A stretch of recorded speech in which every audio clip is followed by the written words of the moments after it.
বাঁকুড়ায় ক্ষোভের মুখে বিজেপি প্রার্থী সুভাষ সরকার। পানীয় জল নিয়ে ক্ষোভ দেখান গ্রামের মহিলারা। বাঁকুড়ায় বড়কুড়া গ্রামে গিয়ে ক্ষোভের মুখে পড়েন বিদায়ী সাংসদ।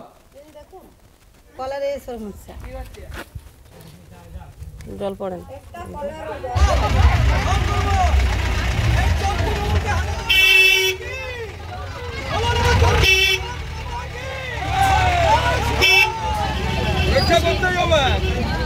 বিজেপিকে ভোট দিন, সবাই হবে।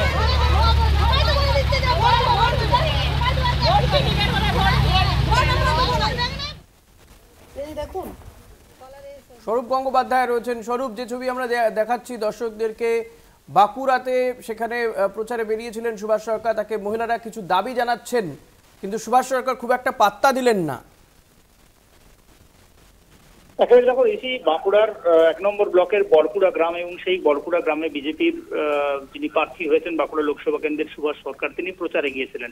এবং প্রচারে বেরিয়ে তিনি যখন হুটখোলা গাড়িতে চেপে বড়কুড়া গ্রামে ঘুরছিলেন, ঘোরার সময় গ্রামের মহিলারা তার গাড়ি আটকে তাকে বিক্ষোভ দেখান।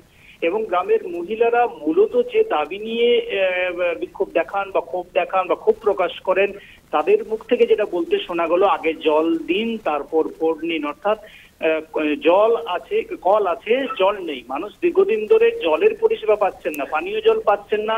এই ভরপুর গরমের সময় গ্রামের মানুষকে 1 থেকে 1.5 কিলোমিটার গ্রামে গিয়ে পানীয় জল নিয়ে আসতে হচ্ছে। তাহলে সেই ব্যবস্থাটা আগে করুন, তারপর মানুষের কাছে ভোট চাইবেন। সরাসরি সুভাষ সরকারের সামনে গ্রামের মহিলারা এই দাবি তোলেন এবং ক্ষোভ প্রকাশ করেন। তবে খুব একটা যে পাত্তা দিলেন সুভাষ সরকার, এমনটা কিন্তু নয়। তিনি কিন্তু গাড়ি নিয়ে পালিয়ে যাবার যে চেষ্টা করলেন, সেটাই কিন্তু ছবিতে দেখতে পাওয়া যাচ্ছে।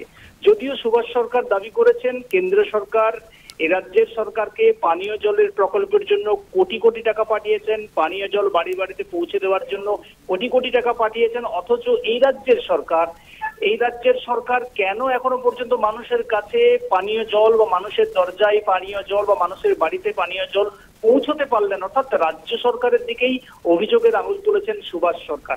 অন্যদিকে বাঁকুড়া লোকসভা কেন্দ্রের তৃণমূল কংগ্রেস প্রার্থী অরূপ চক্রবর্তী পাল্টা প্রতিক্রিয়া দিয়ে বলেছেন, 5 বছর ধরে উনি সাংসদ হয়েছেন, উনি 5 বছর গ্রামের মানুষের অসুবিধার কথা শুনতে যাননি, গ্রামের মানুষ কতটা অসুবিধা আছে সেই খবরও তিনি নিতে যাননি। আজকে তিনি ভোট প্রচারে গেছেন, স্বাভাবিকভাবেই মানুষ তার ক্ষোভ প্রকাশ করেছে এবং এই ক্ষোভের মুখে তাকে পড়তে হবে, এমনটা কিন্তু প্রতিক্রিয়া দিয়ে তৃণমূল কংগ্রেসের তরফ থেকে জানানো হয়েছে।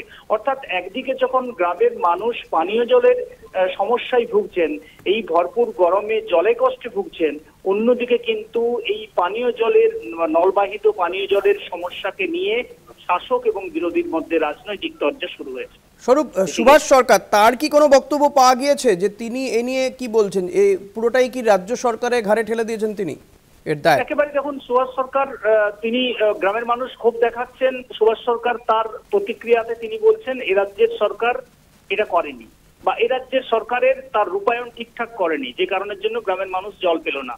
অর্থাৎ রাজ্য সরকারের দিকে অভিযোগের আঙুল তুলে তিনি দায় সারতে চাইছেন। অথচ তৃণমূল কংগ্রেস যেটা বলতে চাইছেন যে 5 বছর ধরে উনি সাংসদ হয়েছেন, 5 বছর ধরে তিনি গ্রামে যাননি, গ্রামের মানুষের অসুবিধার কথা শুনলেননি, গ্রামের মানুষের সমস্যার কথা শুনেননি। আজকে তিনি ভোট চাইতে গেছেন, গ্রামের মানুষ তাদের সমস্যার কথা খুব বিক্ষোভ প্রকাশ করছেন, সেটা আগামী দিনেও করবেন। বেশ, বোঝা গেছে স্বরূপ, অনেক ধন্যবাদ তোমাকে। সুভাষ সরকার এবং ওই বাঁকুড়া কেন্দ্রের লোকসভা কেন্দ্রের তৃণমূল কংগ্রেস প্রার্থী তালডাংরার বিধায়ক অরূপ চক্রবর্তী কি বলছেন শুনব।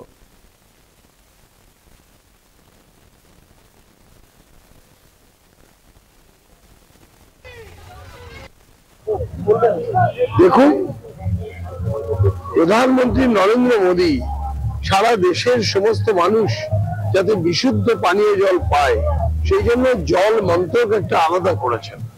এবং শুধু তাই নয়, এই পশ্চিমবঙ্গেও পাইপলাইন পাতা এবং জলের ট্যাঙ্ক নির্মাণ এবং জল বাড়িতে আসার সমস্ত টাকা পাঠিয়ে দিয়েছে।